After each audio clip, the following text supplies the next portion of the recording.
Hello दोस्तों, मैं आपका दोस्त प्रमोद आपके अपने फेसबुक इंडिया यूट्यूब चैनल पर हार्दिक स्वागत करता हूं। दोस्तों, बुक्स रिव्यू की सीरीज को आगे बढ़ाते हुए आज का वीडियो जो मेरे साथी राजस्थान के अंदर पटवार भर्ती परीक्षा की तैयारी कर रहे हैं उनके लिए बड़ा महत्वपूर्ण होने वाला है। जी हाँ दोस्तों, आप लोगों की डिमांड के अनुसार मैं नाथ पब्लिकेशन की जो राजस्थान के अंदर जो पटवार भर्ती आई है उसकी जो कंप्लीट गाइड आई है उसका कंप्लीट रिव्यू करने वाला हूं। यानी आज के वीडियो के अंदर जो नाथ पब्लिकेशन की जो पटवार भर्ती परीक्षा के लिए जो गाइड है उसका रिव्यू करके बतलाने वाला हूं कि कैसी क्या गाइड है, क्या क्या सिलेबस कवर किया गया, क्या क्या चीजें इंटा डिटेल आप लोगों के साथ शेयर करने वाला हूं।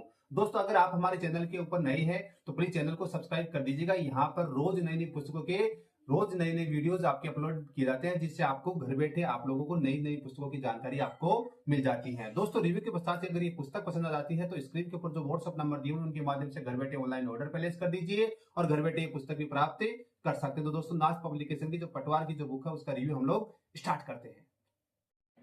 नाथ पब्लिकेशन राजस्थान कर्मचारी चयन बोर्ड द्वारा आयोजित पटवार 76 अंकों हेतु उपयोगी इंडिया जीके एंड साइंस। इसमें भारतीय इतिहास, भारतीय राज्य व्यवस्था, भारत का भूगोल, सामान्य विज्ञान का पोर्शन मिल जाएगा।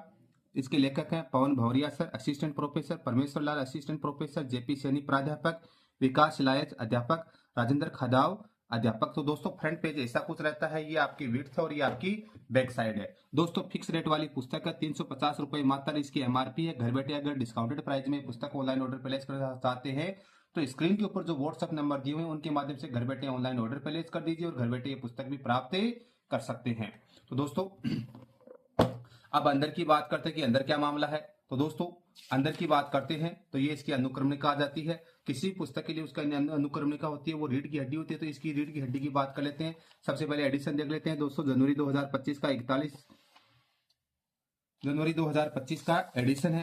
अब अनुक्रमणिका की बात करते हैं। किसी पुस्तक के लिए उसकी अनुक्रमणिका रीढ़ की हड्डी होती है। तो इसकी रीढ़ की हड्डी के बारे में चर्चा करें तो भूगोल का पोर्शन है जिसमें भारत का सामान्य परिचय, भौतिक स्वरूप, पर्वत, पठार, मरुस्थल एवं मैदान, अपवा तंत्र, भारत की झीलें, भारत की सिंचाई एवं बहुउद्देशीय परियोजनाएं, भारत की जलवायु, भारत मृदा संसाधन, भारत में खनिज व ऊर्जा संसाधन, भारत में उद्योग, भारत में कृषि, भारत की प्राकृतिक वनस्पतियां, वन एवं वन्य जीव संरक्षण, पारिस्थितिकी तंत्र, परिभाषा, संरचना, कार्य प्रणालियां एवं संरक्षण, वायुमंडल संगठक एवं संरचना। इतिहास की बात करते तो हड़प्पा सभ्यता, वैदिक संस्कृति, महाजनपद काल, बौद्ध एवं जैन धर्म का उदय, मौर्य युग, मौर्योत्तर काल, गुप्त साम्राज्य, हर्ष और उसका साम्राज्य, पूर्व मध्य काल, दिल्ली सल्तनत, मुगल साम्राज्य, भक्ति व सूफी आंदोलन, सामाजिक एवं धार्मिक सुधार आंदोलन, अंग्रेजों के आगमन से कांग्रेस की स्थापना तक महत्वपूर्ण घटनाक्रम, 1857 की क्रांति।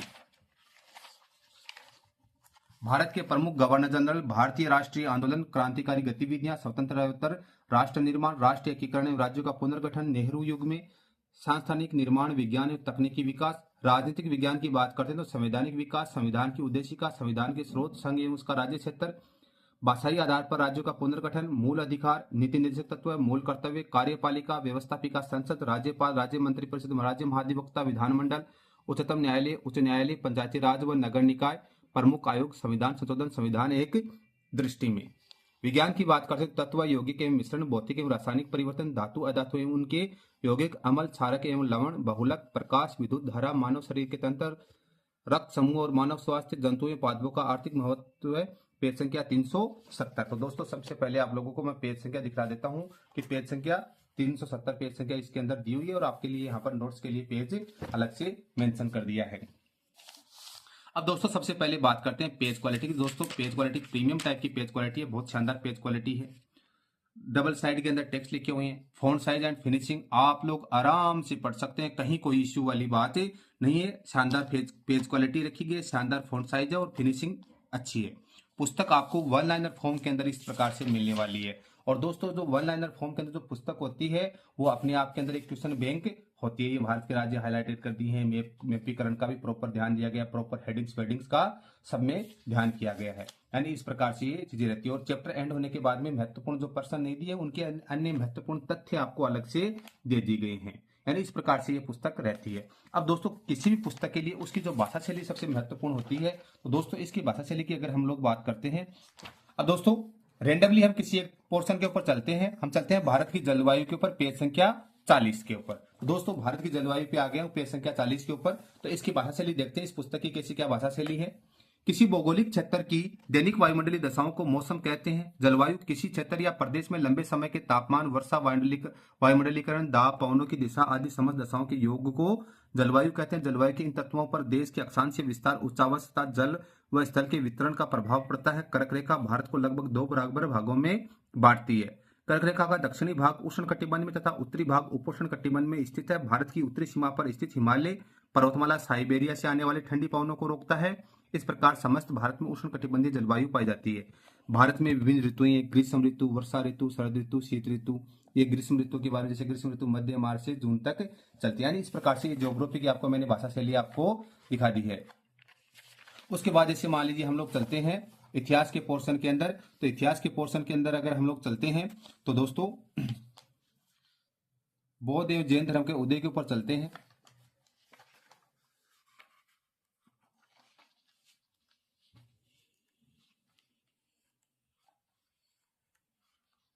तो पेज संख्या 115 पे बौद्ध एवं जैन धर्म का उदय है।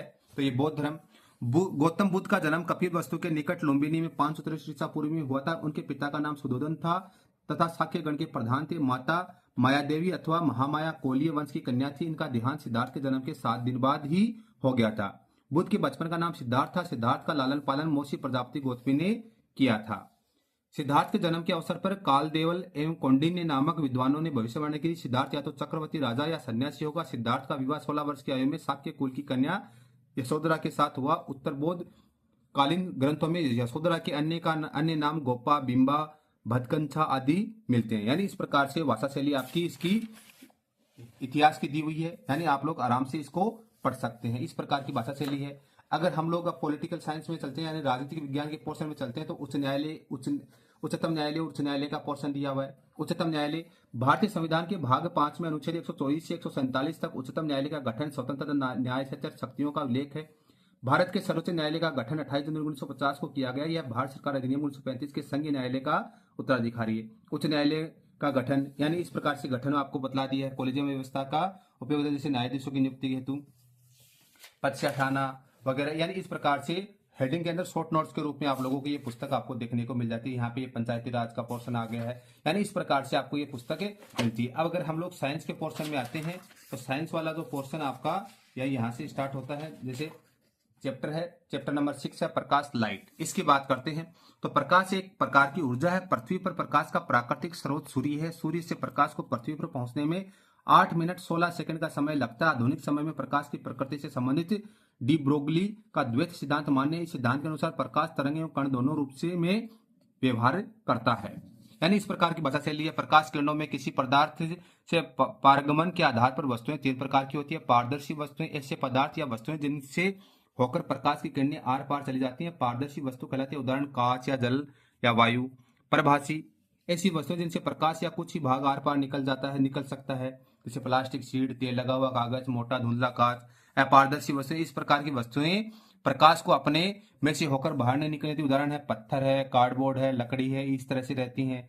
प्रकाश के परावर्तन के नियम, law of reflection of light, यानी इस प्रकार से आपको दे दिएगा। प्रकाश के परावर्तन के प्रकार आपको टाइप्स दे दिए हैं। लेंस द्वारा प्रतिबिंब का बनाना है। यानी इस प्रकार से हेडिंग वाइज आपकी इस पुस्तक के अंदर कार्य किया हुआ मिलता है। दोस्तों ये आज जो पुस्तक हमने रिव्यू की है वो आपकी नाथ पब्लिकेशन की जो पटवार के लिए इंडिया जीके और जनरल साइंस का जो पोर्शन है, जो कि 76 अंकों हेतु उपयोगी है, उस पुस्तक का रिव्यू किया है। कैसी क्या लगी हमें कमेंट करके बताइए। और ऐसे इंटरेस्टिंग वीडियोस के लिए प्लीज आप हमारे यूट्यूब चैनल फेसबुक इंडिया को सब्सक्राइब कर दीजिए, ताकि आगे के वीडियोस की नोटिफिकेशन आपको मिलते रहे। Thank you so much. जय हिंद, जय भारत।